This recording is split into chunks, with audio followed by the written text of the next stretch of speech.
ครับสวัสดีครับีทุกคนเนาะครับเนาะครับมื้อนี้ก็มาพบปอกับพ่อแต้มเนาะพี่น้องเนาะครับวันพฤหัสที่14พฤษภาคม2569เนาะพี่น้องเนาะครับมื้อนี้พ่อแต้มพามาติดตามเลขลาวพัฒนาของเซียนชัยวาลต่ออีกเนาะพี่น้องเนาะครับเมื่อคืนนี้เนาะพี่น้องวันพุธที่13พฤษภาคม69ลาวพัฒนาออก220572ครับเลขล่างก็ออก05เนาะพี่น้องเนาะครับของเซียนชัยวาลงวดที่ผ่านมากับเขาได้พี่น้องนี่นะครับครับวันพุธที่13พฤษภาคม2569ลาวพัฒนาเซียนชัยวาลบนล่างวิ่งรูด9กับ0พี่น้องครับชุดวิ่งเพิ่น901345นะครับเพิ่นไปเน้น03049394ออก05ล่างตรงๆนะพี่น้องเนาะเอาใครได้เบิ่งได้ติดตามก็ดีเฮ็ดอยู่เนาะพี่น้องเนาะครับมื้อนี้พ่อแต้มพามาตามต่ออีกนะครับ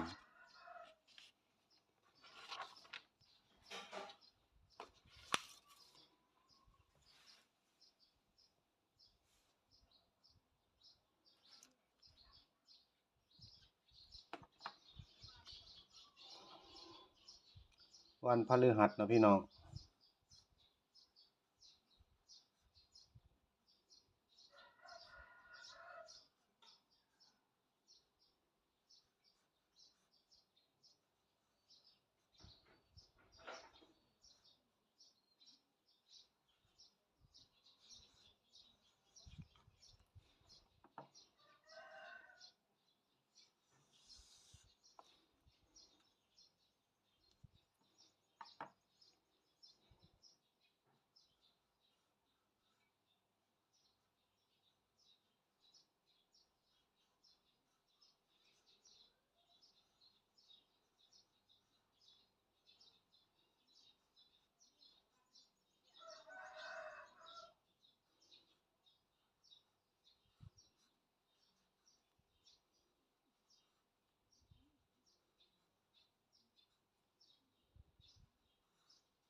ครับ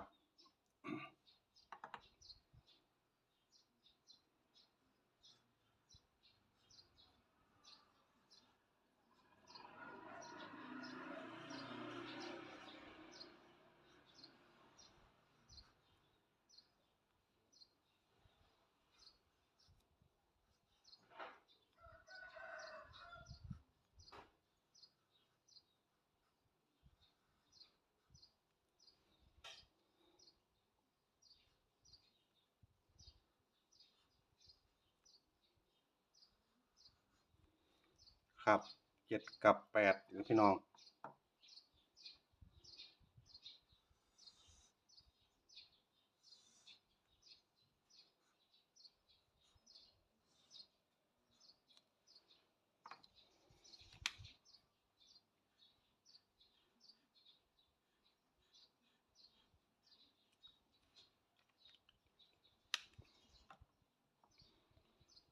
7กับ8ชุดเต็มชุดวินพี่น้อง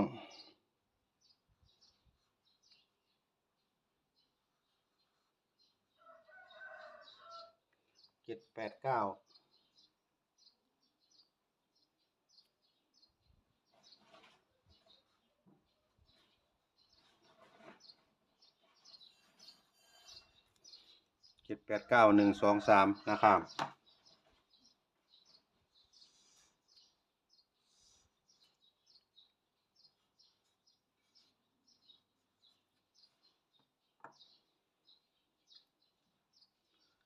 ครับส่วนจับคู่พี่น้อง7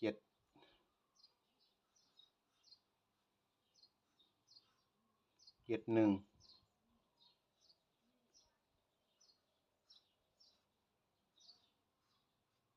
72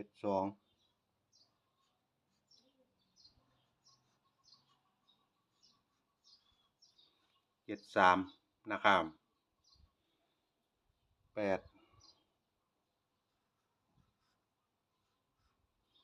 81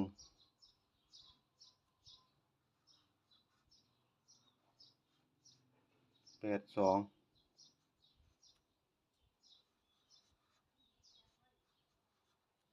83นะครับ72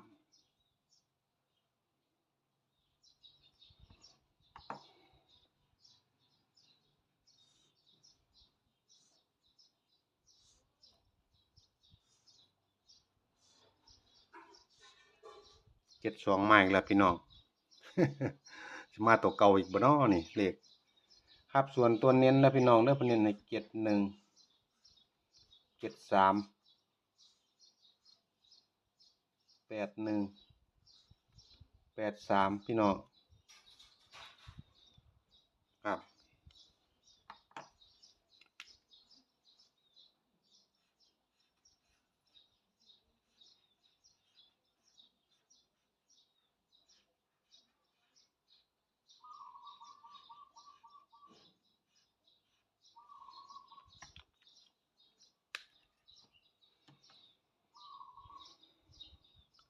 หลักเก่าเพิ่นว่ากันมักกะจับบ่เด้อพี่น้องหลักเก่า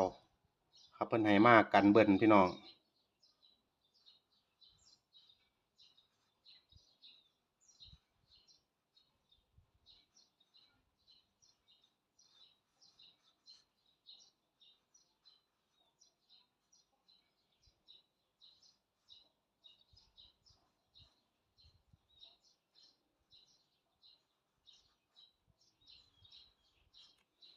ครับ7788นะครับ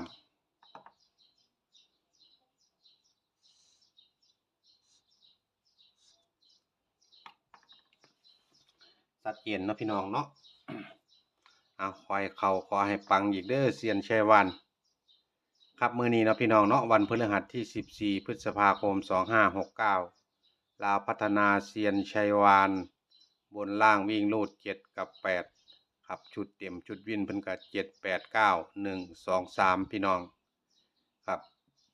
71 72 73 81 82 83ครับเน้น71 73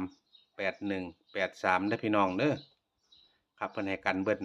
77 88นะครับเอาพอเตรียมขอขอบคุณหลายๆนะครับเด้อเซียนชัยวานเนาะครับเนาะครับที่ให้แนวทางลาวพัฒนาพอเตรียมมาครับฝากพี่ฝากน้องเอาไปเบิ่งไปเป็นแนวทางนํกันชอบก็จัดขัดก็ผ่านได้พี่น้องเด้อตัวเลขเป็นแค่แนวทางเนาะครับเนาะเอาฉะนั้นแล้วพอเตรียมขออวยพรขอให้เขาขอให้ปังครับพี่น้อง FC ก็จะได้โชคๆมันๆกันเนาะพี่น้องเนาะครับอย่าลืมได้พี่น้องเด้อเข้ามาแล้วก็อย่าลืมกดไลค์กดแชร์พอเตรียมน้ำแดงเนาะครับเนาะครับเพื่อเป็นกำลังใจให้พอเตรียมนำนะครับครับสุดท้ายสุดนี้ขอ FC ทุกคนนะครับเด้อโศกมันเฮงรวยเนาะครับเนาะครับพอกันคลิปหน้าพี่น้องครับสำหรับคลิปนี้สวัสดีครับผม